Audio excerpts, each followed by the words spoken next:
We all know what a scrambling cartoon caveman sounds like, and a cartoon roadrunner sticking out his tongue. But these classic cartoon sounds don't exist in real life. So where do they come from? Very interesting. And how did somebody settle on a sound that's so different from anything in the real world?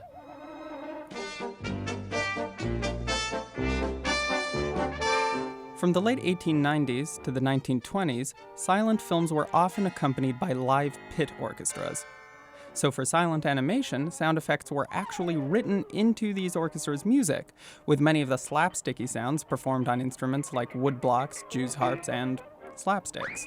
In the late 20s, engineers figured out how to efficiently record sounds on set and synchronize them. Talkies were born. But animations had no set to record from. And recording equipment was way too big to lug outside of the studio and record real-world sounds. How were cartoons going to adapt to the world of talking pictures? Two studios solved this problem in two very different ways that set the industry standard to this day. At Warner Brothers, sound editor Treg Brown dove into the studio's archive, where he clipped and manipulated sounds from their already existing live-action movies. He repurposed car skids, gunshots, and even the sounds of biplanes from old war movies. Later, as the recording equipment became more portable, he started recording himself messing around with ordinary objects. Roadrunner's classic tongue blip? That's Treg Brown's thumb in a Coke bottle.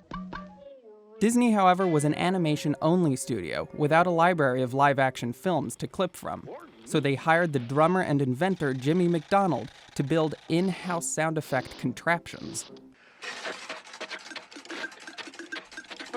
Both Warner Brothers and Disney each combined their unique approach with studio recordings of orchestra musicians. Then, in the 50s and 60s, studios like Hanna-Barbera combined real-world sounds, contraptions, and musical instruments. And since then, not much has changed. You'd think that the advent of digital technology would mean entirely new sounds and methods. But its biggest impact was actually giving everybody in the world easy access to those original old sound effects that audiences had grown to expect. No longer are Hanna-Barbera sounds confined to Hanna-Barbera tunes. Now they're everywhere. So that's where the sounds come from. But what about the ideas for the sounds?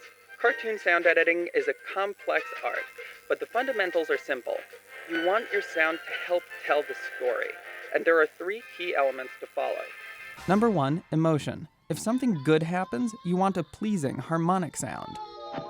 If something bad happens, you want a more acoustically complex or dissonant sound. Number two, physical characteristics. Just like in real life, big things should make lower-pitched sounds, and little things should make higher-pitched sounds.